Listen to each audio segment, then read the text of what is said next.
Meus amigos, meus irmãos, sejam todos bem-vindos a mais uma edição do Evangelho no Lar do Grupo Espírita Garimpeiros da Luz, diretamente de Natal, Rio Grande do Norte.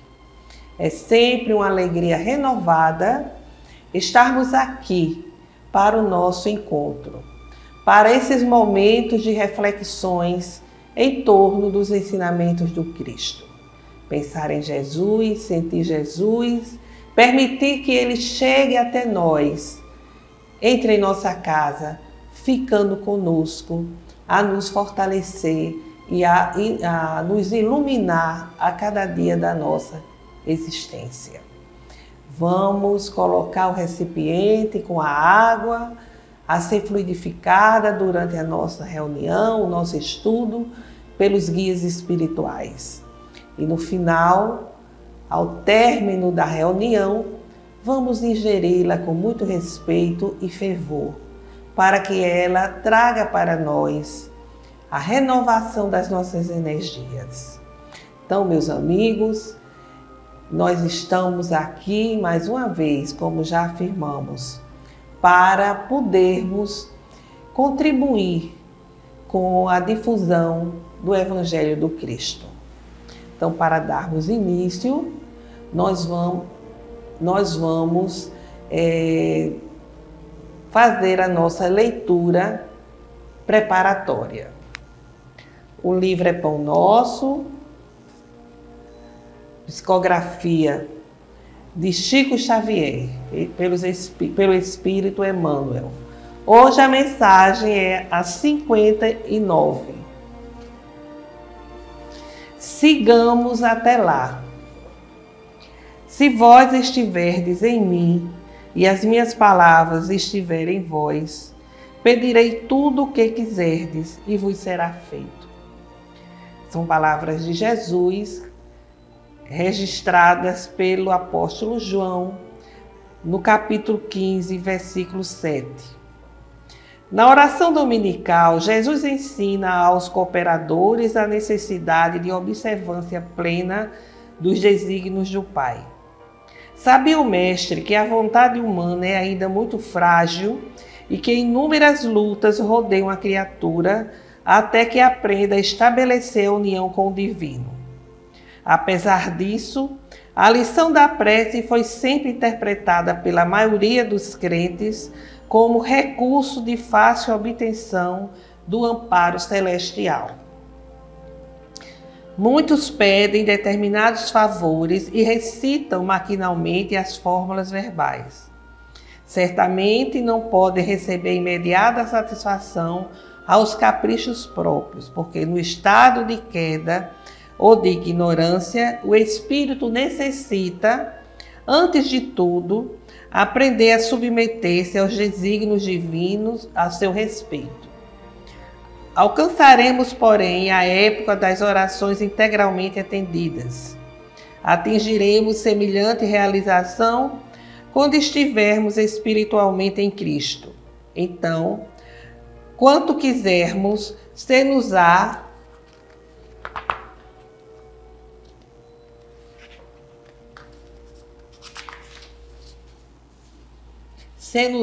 feito, porquanto teremos penetrado o justo sentido de cada coisa e a finalidade de cada circunstância. Estaremos habilitados a querer e a pedir em Jesus, e a vida se nos apresentará em suas verdadeiras características de infinito, eternidade, renovação e beleza. Na condição de encarnados ou desencarnados, ainda estamos caminhando para o Mestre, a fim de que possamos experimentar a união gloriosa com seu amor. Até lá, trabalhemos e vigiemos para compreender a vontade divina. Interpretando as palavras de Jesus, registradas pelo apóstolo João, Emmanuel, ele lembra a todos nós que muitas vezes nós cristãos de qualquer origem religiosa somos atingidos pelo desânimo um desânimo muito grande, porque oramos, pedimos e, no entanto, nem sempre as nossas preces são atendidas. Como ele disse aqui, o Espírito Emmanuel, é necessário saber pedir. É necessário, primeiramente, fazer a vontade do Pai, mergulhar nas obras do bem, e para que tenhamos também, durante a prece, não aquela prece que a gente faz de uma forma decorada maquinalmente, mas uma prece verdadeira, uma prece fervorosa.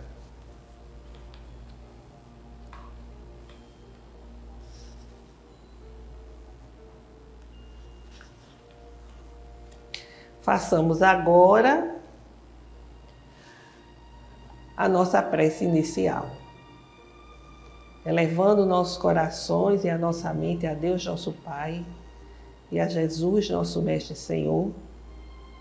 Pedimos nesse momento ao Divino Mestre que esteja conosco, que envie os seus mensageiros para nos ajudar no estudo que agora faremos, abrindo a nossa mente e os nossos corações para a compreensão, para o entendimento e nos fortalecendo para lutarmos, a fim de vencermos as nossas más inclinações, passando a vivenciar os seus ensinamentos.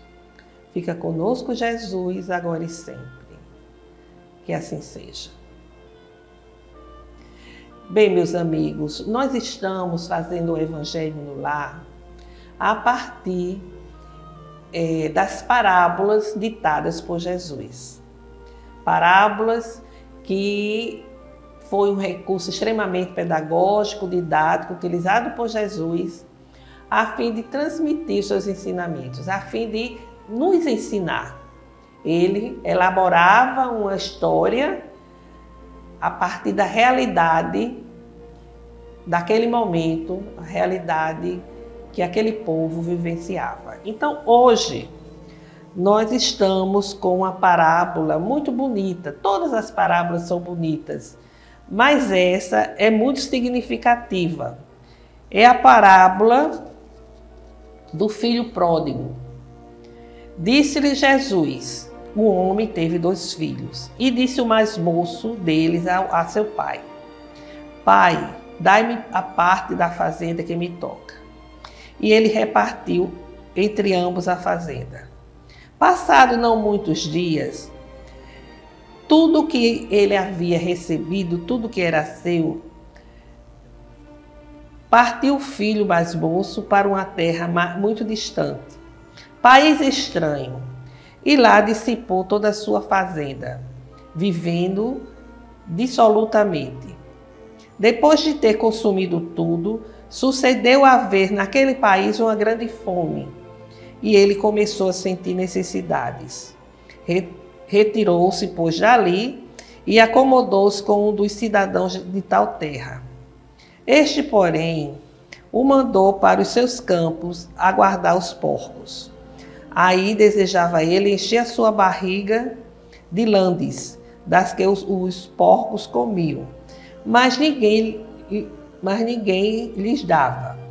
Até que, tendo entrado em si mesmo, disse: quantos jornaleiros há em casa de meu pai, que tem pão em abundância, e eu aqui pereço à fome. Levantar-me-ei, irei procurar meu pai, e direi-lhe: Pai, pequei contra o céu e diante de ti. Já não sou digno de ser chamado teu filho. Faze de mim como dos teus jornaleiros. Levantou-se, pois, e foi ao encontro de seu pai. E quando ele ainda vinha longe, viu seu pai, que ficou movido de compaixão, e correndo lançou-lhe os braços ao pescoço para o abraçar e o beijar. E o filho lhe disse: Pai, pequei contra o céu e diante de ti. Já não sou digno de ser chamado teu filho. Então disse o pai a seus servos: trazei depressa o seu melhor vestido e colocai o anel em seu dedo e os sapatos nos pés. Trazei também um vitelo bem gordo, matai-o, para comermos e nos regalarmos, porque este meu filho era morto e reviveu. Tinha-se perdido e achou-se, e começaram a banquetear-se. Seu filho mais velho estava no campo, e quando veio e foi chegando à casa, ouviu a música e as danças. Chamou um dos seus servos e perguntou-lhe o que era aquilo. Este lhe disse: é chegado teu irmão e teu pai mandou matar um novilho cevado porque veio com saúde. Ele então se indignou e não queria entrar. Mas saindo o pai, começou a rogar-lhe que entrasse, ao que lhe deu esta resposta: há tantos anos que te sirvo, sem nunca transgredir mandamento algum teu, e nunca me deste um cabrito para eu me regalar com meus amigos. Mas tanto que veio este teu filho, que gastou tudo quanto tinha com prostitutas, logo lhe mandaste matar um novilho gordo. Então lhe disse o pai: filho, tu sempre estás comigo, e tudo que é meu é teu. Era, porém, necessário que houvesse banquete e festim, porque este teu irmão era morto e reviveu. Tinha-se perdido e achou-se. Está no capítulo 15 de Mateus. É uma passagem muito bela. Capítulo 15 do apóstolo, do evangelista Mateus. Aqui, como é que a gente pode analisar essa parábola elaborada por Jesus para todos nós? Primeiro, ela lembra muito a vida terrena. Quantas vezes o filho, ainda jovem, cheio de vigor, reúne o que tem, pede ajuda ao pai porque quer viver, quer ter a sua própria vida e vai embora. E na sua imaturidade, vai gastando tudo o que tem, inclusive a saúde. E quando os anos passam, que a saúde fica comprometida, ele já não tem mais recursos, ele lembra da casa do pai e decide voltar. E esse pai amoroso vai acolher, porque quer que o filho se refaça. E aqui nesse sentido que nós acabamos de colocar, a gente vê nessa parábola um filho jovem querendo ir para a sua própria vida, vai, gasta tudo que tem, passa necessidades, passa dificuldades e quer voltar à casa do pai. Mas ele sabe que tinha agido de uma forma inaceitável com o pai. Naquela época, o filho não romperia os laços com a casa paterna, como ele fez. Ele, na verdade, rompeu os laços familiares, inclusive os laços comunitários, porque ele havia praticado algo humilhante com aquele pai, aquele patriarca daquela aldeia. E, consequentemente, a aldeia também o eliminava da sua conjuntura ali como comunidade, Então, quando ele volta desejoso de trabalhar na situação mais simples que tivesse lá na casa do pai. Mas o pai o vê de longe e sai correndo atrás dele. Dizem que naquela época um patriarca não iria jamais correr. Porque se um patriarca corresse, os outros da aldeia com certeza iriam correr junto, porque algo muito sério estaria acontecendo.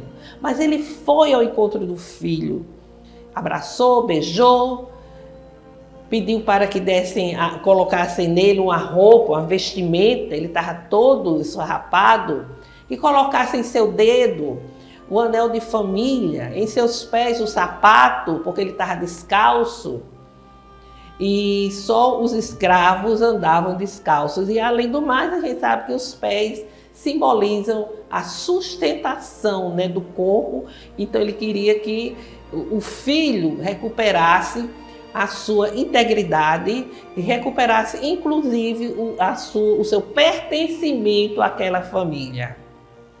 E quando ele manda fazer um banquete com um novilho, ele está convidando a toda a comunidade, a toda a aldeia para aquele momento. Quando alguém na aldeia mandava assar o novilho cevado, não precisava convidar, já estava intrínseco que todos estavam convidados. E assim o pai faz com que aquela comunidade aceite de volta como seu membro aquele filho amado. Mas ali, nesse cenário, a gente encontra o quê? A gente encontra um filho mais velho que se revolta, né? Na verdade, ele não tinha compaixão, ele era um egoísta, não sabia assim, ter a compaixão de perdoar o outro pelo erro cometido, já que todos são imperfeitos e são suscetíveis de errar. E ele assim se revolta. Quem sabe ele tivesse também a vontade de fazer o mesmo, né, que o seu irmão Major fez, mas não teve coragem. Quem sabe ele começou a pensar, poxa, será que agora eu vou ter que dividir a minha parte com ele? Porque o filho mais velho, ele tinha direito a um pouco mais na partilha, né? Enfim, uma situação que diz muito respeito à criatura humana até nos dias de hoje. A gente vê situações semelhantes, né, acontecerem. Mas aqui tem a interpretação espiritual. Um dia, nós partimos da casa do Pai, através da reencarnação, para irmos para um país longínquo, distante, trazendo conosco toda uma herança. A nossa herança é o próprio mundo, o universo, os mundos de forma geral, são as pessoas com as quais nós vamos conviver, os bens que vamos adquirindo, é toda uma herança, inclusive a nossa herança moral e intelectual. Mas quando aqui chegamos, de acordo com a nossa maturidade, a nossa condição evolutiva, nós começamos a nos afastar dos valores que o Pai nos transmitiu, os valores espirituais, para que pudéssemos crescer, evoluir e, sobretudo, através da prática do bem, da ajuda, do auxílio ao nosso irmão necessitado. Então, chega um dia que nós caímos em si, né? Ou seja, caímos em nós mesmos, né? Estamos doentes, estamos em situação penosa, de penúria.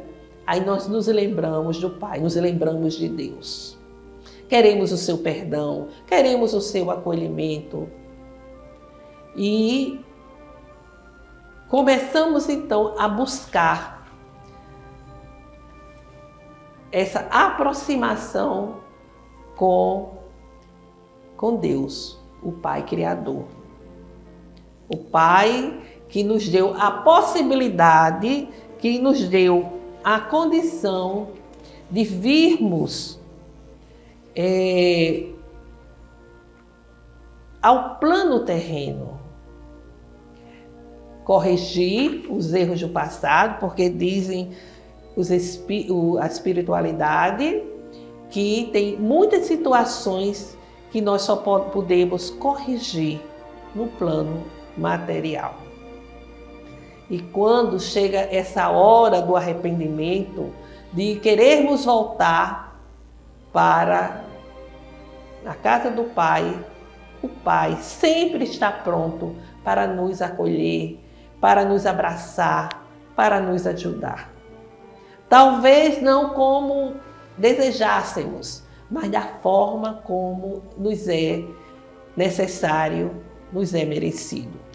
Então, aceitar a ideia que Deus, todo bondoso, não vá acolher aquele que erra, aquele que se desvia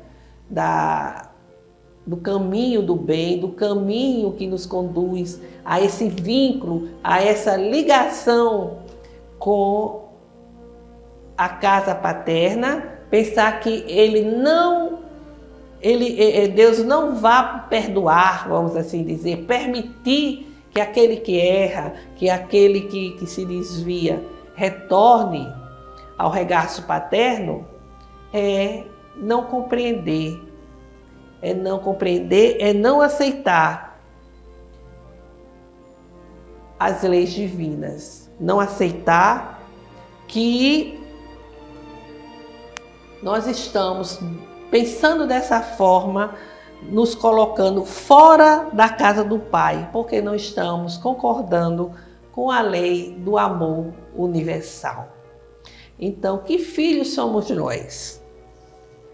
O filho pródigo, mergulhados no materialismo e no imediatismo, gastando sem controle, sem proveito maior, energias da alma, recursos espirituais, tempo e vida. Quando agimos assim, nós estamos sendo o filho pródigo. Então, é necessário o arrependimento para que nós possamos reiniciar ou iniciar o retorno à casa do Pai, procurando o melhor ajuste com as leis divinas. Ou será que estamos sendo como o irmão mais velho? Ele era correto, estava ali cumprindo, né, as ordens paternas, mas era impiedoso, sem compaixão para com a pessoa que erra, para com a pessoa que sofre. E assim é necessário aprender a bondade divina e acolher bem todos aqueles que estão querendo voltar ao seio da família, ao seio da comunidade, ao seio paterno. Então, meus amigos, é uma parábola muito rica. Os estudiosos espíritas apresentam muitas reflexões, interpretações, e para contribuir com esse estudo, nós trouxemos uma passagem do livro E o Verbo se fez parábola, de Haroldo Dutra Dias, que nós indicamos a leitura. E ele nos diz o seguinte, que essa história do filho pródigo, o filho que resolveu viver longe do pai, ele, assim agindo, criou o mal. Instaurou-se o reinado do eu. O filho pródigo se afasta da lei de amor. Conforme esse código divino, todos são igualmente importantes. Assim, em qualquer tipo de relacionamento humano, todos têm de ganhar. Não podemos extrair a nossa felicidade da felicidade do outro. Precisamos fazer de tudo para que todos estejam bem. Na lei divina, todos os filhos vivem juntos na casa paterna. É o que ensina a parábola. Contudo, nós nos afastamos, criamos um reinado do eu, egoísmo. Eis o mal. Urge pagar pelo erro? Não foi isso que o Espírito Emmanuel falou. Urge recompor os elos dessa união sagrada. Quando a dor nos visita, quando uma expiação e um resgate batem à nossa porta, o objetivo não é nos massacrar ou nos fazer sofrer. e sim nos acordar. A meta é reatar os laços com Deus, trazendo-nos de volta à casa paterna e à lei do amor. A função da dor e do resgate é nos trazer de volta para o amor. Foi o que aconteceu com o filho pródigo. O filho egoísta, por sua vez, representa a atitude farisaica, ou seja, aquele que leva uma vida aparentemente religiosa e em conformidade com as leis, mas no íntimo é egoísta e orgulhoso, por querer um Deus exclusivista, que cuida dele e de sua família, mesmo que o seu semelhante tenha de morrer. Ou seja, essa é a atitude do filho egoísta. É realmente uma reflexão maravilhosa que Haroldo nos apresenta e que nós deixamos aqui para reflexão, deixamos aqui exatamente para como referência, né, de leitura, de estudo. Bem, meus amigos, vamos agora fazer as nossas vibrações, as nossas rogativas. Vamos vibrar amor, paz, saúde, esperança.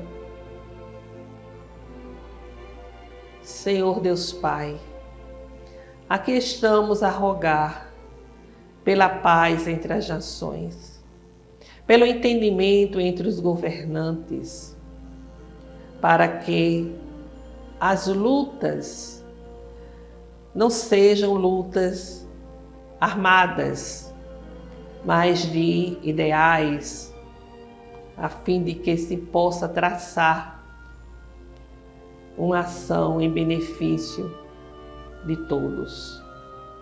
Da mesma forma, rogamos pelo nosso país, que vive tantos conflitos, tantas desigualdades, lutas periféricas sangrentas também. Rogamos pelo fortalecimento da doutrina espírita, para que os parâmetros kardecianos e o Evangelho do Cristo estejam presentes em seu desenvolvimento. Rogamos, Senhor, pelo perdão, pela concórdia, junto daqueles que não sintonizam conosco. Rogamos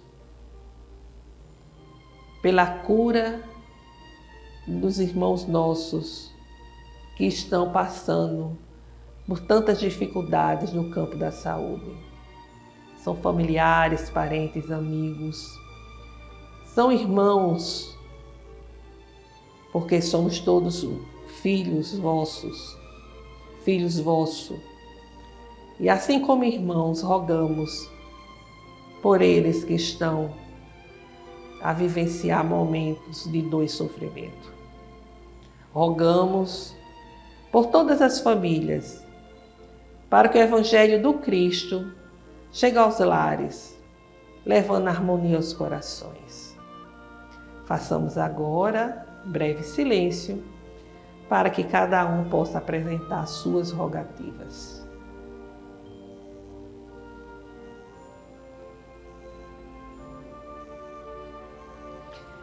Senhor Deus, acolhei nossas rogativas, Senhor.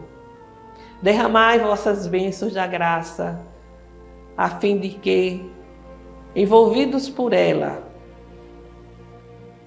venhamos a nos fortalecer, a aliviar nossos corações muitas vezes amargurados, muitas vezes angustiados diante dos dissabores da vida.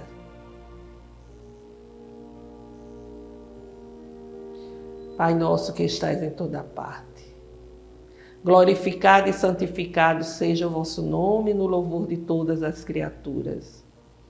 Venha a nós o vosso reino de amor e sabedoria, seja feita a vossa vontade acima dos nossos desejos, aqui na terra e em todos os ciclos espirituais. O pão nosso do corpo e do espírito dai-nos hoje, perdoai as nossas dívidas, ensinando-nos a perdoar os nossos devedores com esquecimento de todo mal, não permitindo que venhamos a cair nas tentações das nossas próprias inferioridades. Livra-nos, Senhor, de toda maldade, para que assim reine a paz no entendimento, o amor na caridade, hoje, amanhã e sempre.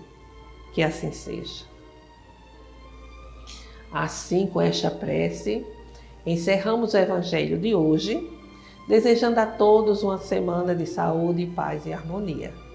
Até breve.